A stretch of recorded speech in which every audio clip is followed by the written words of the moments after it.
এবার ঈদকে ঘিরে সড়কপথ, রেলপথ, নদীপথে অত্যন্ত নির্মমভাবে দুর্ঘটনা ঘটেছে অনেক। গত বছর তুলনায় এটি অনেক বেশি। এই বিষয়গুলোকে কিভাবে দেখছেন? নিশ্চয় দুর্ঘটনা নাকি দায়িত্বশীলদের অবহেলা? দেখুন, ঈদ এবং বড় বন্ধে দুর্ঘটনা আমাদের দেশে নতুন না, কখনো হয়তো বেশি, কখনো হয়তো কম। এই ঘটনাগুলো আমাদের মৌলিক এবং বড় একটি সমস্যা সেটাকে ইঙ্গিত করে এবং চিহ্নিত করে। সেটা হলো আমাদের গুড গভর্নেন্সের অভাব, সুশাসনের অভাব। ঢাকা থেকে ঈদের বন্ধে মিলিয়ন মিলিয়ন মানুষ, লক্ষ লক্ষ মানুষ বের হয়ে যায়, বরং কোটি মানুষ বের হয়ে যায় গ্রামে। এই যে মানুষগুলো যায় গ্রামে, এত লাখ বরং কোটি মানুষ যে শহর থেকে গ্রামে যায়, এত মানুষের যাওয়ার জন্য পর্যাপ্ত গাড়ি এবং সেরকম প্রশস্ত রাস্তা, সেরকম ব্যবস্থাপনা আমাদের দেশে আছে না নাই?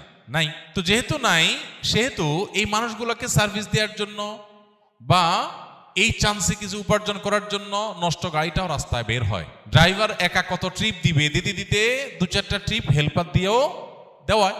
কারণ মানুষ আছে, যাত্রী আছে, গাড়ি নাই, হেল্পার নাই, ব্যবস্থাপনা নাই, তো ভাঙা বা নষ্ট গাড়িও রাস্তায় বের হয়ে আসে। এক্সপার্ট লোকের পাশাপাশি আনায় লোকও বের হয়ে আসে, ফলশ্রুতিতে দুর্ঘটনা ঘটে। আর অনেক কিছু আছে, সবগুলো মিলে দুর্ঘটনা ঘটে। এই যে দুর্ঘটনাগুলো ঘটে, এটা তো নতুন না, প্রতি বছরই হয়। আমরা গা সওয়া হয়ে গেছি, দেশটা স্বাধীন হয়েছে 50টা বছর হয়ে গেছে। এই শুধু একটা সেক্টরের কথা আমরা এখন বলছি, যদিও কোন সেক্টরটাতে আসলে আমরা দেখাবার মতো উন্নয়ন ঘটাতে পেরেছি যে হ্যাঁ আলহামদুলিল্লাহ এদেশে খাদ্যের কোনো সংকট নাই, নিরাপদ খাদ্যের কোনো সংকট নাই। পৃথিবীর অনেক দেশ আছে যারা হয়তো আমাদের পরে স্বাধীনতা অর্জন করেছে বা মাত্র 30-40 বছরের মধ্যে ডেভেলপমেন্ট করেছে। তার আগে তারা আসলে আমাদের চাইতে অনেক পিছিয়ে ছিল। এরকম বহু দেশ আছে যেখানে খাবার নিয়ে আপনার কোনো টেনশন নাই। আপনি দোকান থেকে কিছু কিনে খাবেন, আপনি কোনো রেস্টুরেন্ট থেকে কিছু কিনে খাবেন, আপনি কোনো বাজার থেকে কোনো সবজি কিনবেন, আপনি নিশ্চিন্তে খেতে পারেন যে এটা আপনার সরাসরি আপনার জন্য কোনো হার্মফুল হবে না, আপনার জন্য কোনো রিস্কি কিছু হবে না, এটা আপনি নিশ্চিন্তে খেতে পারেন। কিন্তু আমাদের দেশে কোন জিনিসটা আছে নিরাপদ খাদ্য আমরা নিশ্চিত করতে পারিনি।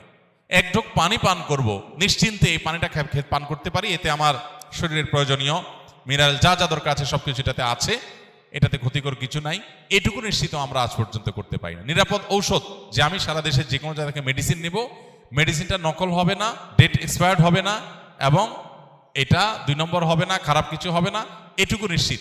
এই গ্যারান্টিটুকু আমরা আজও পর্যন্ত দিতে পারিনি মানুষকে। কোন জিনিসটাতে আমরা আসলে খুব ভালো কিছু করতে পেরেছি, এটা আমাদের দুর্ভাগ্য ছাড়া কিছুই নয়।